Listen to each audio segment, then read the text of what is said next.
नमस्कार, मैं अनुराधा पालीवाल। आप देख रहे हैं एबीपी न्यूज। आइए नजर डालते हैं आज की खबरों पर।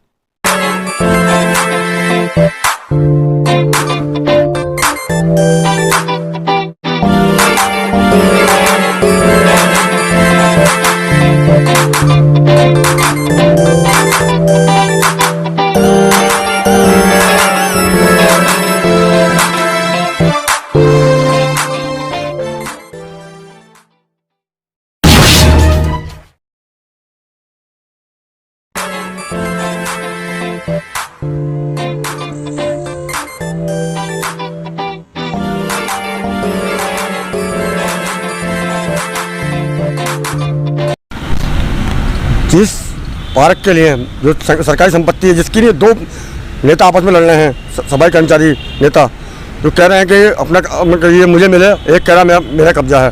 तो आज मैं दिखाता हूँ, यही है वो वाल्मीकि पार्क जो नवयुग मार्केट में है। इसका निर्माण मैं अपने सहयोगी से कहूँगा जरा दिखाना, इनका बोर्ड दिखाइए। पहला गेट, ये गेट है उसका, देखिए। अब मैं अपने सहयोगी से कहूँगा जरा दिखाइए। ये 16 अक्टूबर 1997 को आप देख सकते हैं, 16 अक्टूबर 1997 को बनवाया गया था तत्कालीन मेयर दिनेश चंद्र गर्ग ने। अब मैं कहूँगा अंदर का सीन दिखाएं अपने सहयोगी से। जरा अंदर आइए, दिखाते हैं अब इसमें क्या क्या है, किस तरीके का कब्जा है और किसका कब्जा है, सब बताएंगे आपको। बने रहिए मेरे साथ। देखिए अब ये मैं दिखाता हूँ आपको। यही है वो वाल्मीकि पार्क जो नवयुग मार्केट स्थित है। जो अपने सहयोगी से कहूँगा जब पूरी तरफ घुमाइए, इसको पूरा दिखाइए हमारे दर्शकों को, और क्या क्या लिखा है इस पर ये दिखाइए। महर्षि वाल्मीकि प्रकटोत्सव कमेटी की मांग है कि यह पार्क पर हर साल होने वाले चुनाव पर अध्यक्ष का कब्जा होना चाहिए, लेकिन इस पर पहले से ही ऑलरेडी प्रदीप चौहान जो वाल्मीकि समाज के नेता हैं उनका कब्जा काबिज है। तो आज दिखाते हैं आपको। ये है उदयलाल का, स्वर्गीय उदयलाल जो पहले नेता थे। अब मैं कहता हूँ अपने सहयोगी से दिखाइए। ये कार्यालय है महर्षि वाल्मीकि प्रकटोत्सव कमेटी, जिसके अध्यक्ष हैं अंकुश चड्डा। अब मैं कहता हूँ दिखाइए अंदर का हॉल। ये स्वर्गीय राम सिंह बेदी का कक्ष है जो पहले नेता रह चुके हैं वाल्मीकि समुदाय के। अब मैं कहूँगा अपने सहयोगी से जरा दिखाइए पूरा।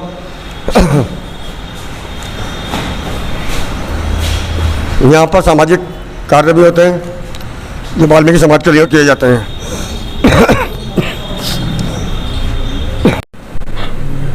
नमस्कार, मैं हूं संजय शर्मा, आपका दोस्त, आपका होस्ट। आप देख रहे हैं एबीपी न्यूज। आज हमारे साथ हैं जिन्हें गली मजलूमों दबे कुचलों का मसीहा कहा जाता है और सफाई कर्मचारियों के वो भी मसीहा हैं, प्रदीप चौहान। तो प्रदीप चौहान पर आरोप लगाया है कि एक निगम की सरकारी संपत्ति उन्होंने कब्जा कर रखा है। तो इस बारे में आज प्रदीप चौहान से बात करते हैं कि उन्होंने एक सरकारी संपत्ति पर कब्जा कर रखा है, क्या माजरा है पूरा जानते हैं उनसे। क्या उन्होंने उसकी प्रॉपर्टी की रजिस्ट्री कराई है या नहीं, तो उनसे जानते हैं। उनसे बहुत बहुत स्वागत है चौहान साहब आपका हमारे न्यूज़ चैनल में। आप पर आरोप लगाया गया आपके ही समाज के कुछ लोगों ने कि आपने वाल्मीकि पार्क जो नगर निगम की संपत्ति है उस पर कब्जा कर रखा है, तो अवैध कब्जा कर रखा है और आप दबंग हैं। इस बारे में क्या कहना चाहते हैं? नहीं, दबंग का मतलब क्या होता है मेरी तो समझ में आज तक नहीं आता है। मैं तो पिछले 35 साल से वाल्मीकि समाज का काम कर रहा हूँ। भारतीय जनता पार्टी का कार्यकर्ता हूँ और बहुत संघर्षों से भारतीय जनता पार्टी के माध्यम से योगी मोदी में विश्वास रखते हुए वाल्मीकि पार्क का निर्माण हुआ था। तत्कालीन महापौर DC गर्ग साहब के श्री हाथों से उसका उद्घाटन हुआ था। वो नगर निगम की प्रॉपर्टी है और वहाँ पर तत्कालीन सांसद आदरणीय सुरेंद्र प्रकाश गोयल जी ने एक सामुदायिक केंद्र बनवाया है। सामुदायिक केंद्र है। सामुदायिक केंद्र में पार्टी की बैठकें भी होती हैं, सामाजिक बैठकें भी होती हैं। और दूसरा एक कमरा पुस्तकालय का है जहाँ पर केयर टेकर रखा हुआ है नगर निगम के द्वारा। मेरा कोई वहाँ कब्जा नहीं है। मेरे बीवी, मेरे बच्चे नेहरू नगर में रहते हैं, मैं वहीं रहता हूँ। पार्क में बैठना अगर जुल्म है तो नगर निगम ये कह दे कि हम पार्क में बैठना बंद कर देंगे। जो पिछले 2022 में जो वाल्मीकि जन्मोत्सव कमेटी का चुनाव हुआ था उसमें जो अध्यक्ष बने अंकुश चड्डा, उनका कहना है कि हर साल जो अध्यक्ष बने उस पर उसको मिलना चाहिए और वो उनका विचार है कि वो एक रथ देना चाहते हैं और एक जो है क्या नाम है कंप्यूटर क्लास खोलना चाहते हैं। इसमें जगह नहीं है, आपकी वजह से उन्हें दिक्कत आ रही है। इन सब कामों के लिए नगर निगम परमिशन देगा, मैं उसका मालिक नहीं हूँ। नगर निगम की संपत्ति है। नगर निगम चाहे तो कल उसमें ताला लगा दे, और नगर निगम की संपत्ति है, इसमें मैं कब्जा कैसे कर सकता हूँ। दूसरा, उनका जो कहना है, पिछली बार उन्होंने पूरे समाज को अपमानित कराने का काम किया था। पहली बार इतिहास में ऐसा हुआ कि वो वाल्मीकि जयंती के अध्यक्ष बने और वाल्मीकि जयंती नहीं निकाली गई। उसके बावजूद मेरी पार्टी के लोगों ने अपना सहयोग कर भारतीय जनता पार्टी के लोगों ने सहयोग किया। मैंने मिनी जयंती निकाली, समाज को इज्जत और सम्मान बनाए रखने के लिए।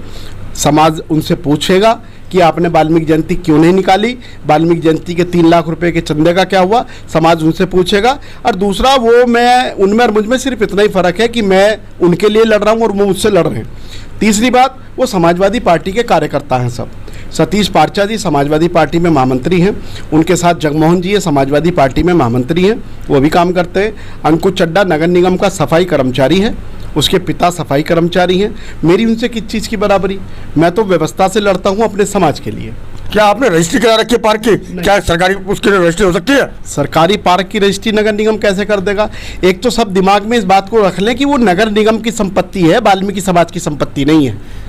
मेरे द्वारा वो बनवाई गई थी, मेरे द्वारा पार्क को डेवलपमेंट किया गया था, मेरे द्वारा सामुदायिक केंद्र बना था।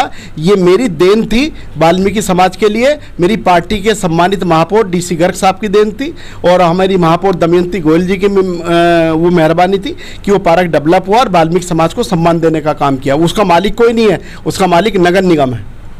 आप पे ऐसा भी आरोप है कि जब संघर्ष कर रहे थे उसमें आप वाल्मीकि समाज के और भी लोग थे जो इस दुनिया में भी नहीं है और कुछ हैं भी साथ में। इस बारे में क्या कहना चाहते हैं इस पार्क को लेने में? इस पार्क में सर्वाधिक संघर्ष करने वाले लोग मेरे सफाई कर्मचारी थे, जिन्होंने मेरे कहने पर नगर निगम को 17 दिन भी बंद किया, 20 दिन भी बंद किया और 8 दिन भी बंद किया। ये उनके संघर्ष का नतीजा है कि वो वाल्मीकि पार्क इन्हें मिला। ये सफाई कर्मचारियों के संघर्ष का नतीजा है कि उनकी 2 बार तनख्वाह बढ़ी। ये सब भारतीय जनता पार्टी की देन है। और ये समाजवादी पार्टी के लोग अगर इस तरह की हरकत करेंगे, ड्यूटी ये नहीं करते, फ्री की तनख्वाह ले रहे हैं। एक साहब हमारी पार्टी के भी हैं, नाला गैंग में सफाई कर्मचारी हैं, मिस्टर अनिल कल्याणी जी, वो ड्यूटी पर नहीं जाते, तनख्वाह ले रहे हैं। इन लोगों का सिर्फ ये काम है कि प्रदीप चौहान क्या कर रहा क्या नहीं कर रहा। सही मायने में मेरे मार्गदर्शक हैं, ये मुझे गलत कामों में जाने से बचाने का काम कर रहे हैं। मैं इनको धन्यवाद भी देना चाहता हूँ। एक मेरा लास्ट प्रश्न है, जैसे ठेके प्रथा हटाई जा रही है, सफाई कर्मचारी हटाए जा रहे हैं, तो उस बारे में क्या संघर्ष है आपका? क्या उनके लिए क्या करेंगे? देखिए, एक भी सफाई कर्मचारी, एक भी सफाई नायक किसी कीमत पर भी हम हटने नहीं देंगे, चाहे उसके लिए हमें सड़क से लेके लखनऊ तक कार्यक्रम करने पड़े, माननीय मुख्यमंत्री जी से मिलना पड़े। किसी का नुकसान होने की देने की स्थिति में हम लोग नहीं हैं। ये चौहान साहब उत्तर प्रदेश में और नगर निगम में भी पूरे पर भाजपा का कब्जा है, तो उस किस तरीके से आप सरकार से लड़ाई लड़ेंगे? सरकार से लड़ाई हम कहाँ लड़ रहे हैं? सरकार ने तो बिना लड़े हमारी सारी मांगे पूरी करी है। अभी पिछले सदन ने 2 बार तनख्वाह सफाई कर्मचारियों की बढ़ाने का काम किया। मेरे सांसद, मेरे विधायक इन 3000 सफाई कर्मचारी को परमानेंट करने की लड़ाई लखनऊ में लड़ रहे हैं माननीय मुख्यमंत्री जी से।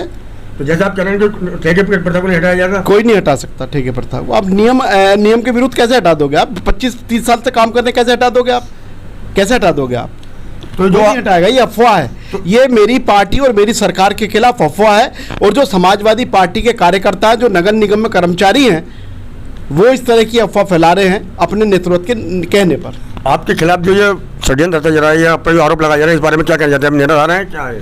मेरे खिलाफ षड्यंत्र जो रचेगा उसे भगवान देखेगा। मैं किसी के खिलाफ षड्यंत्र नहीं रचता। मैं समाज की राजनीति में भरोसा करता हूँ, योगी मोदी पे भरोसा करता हूँ, भारतीय जनता पार्टी पे भरोसा करता हूँ। हमने कभी छल नहीं किया, लेकिन दूसरे दल छल करने की कोशिश करेंगे तो अपने आप ही, अभी मेरे मुख्यमंत्री ने कहा ना, मिट्टी में मिला देंगे। तो ऐसे लोग मिट्टी में अपना आप भी मिल जाएंगे जो मेरे खिलाफ षड्यंत्र करेंगे। मेरी सरकार, मेरी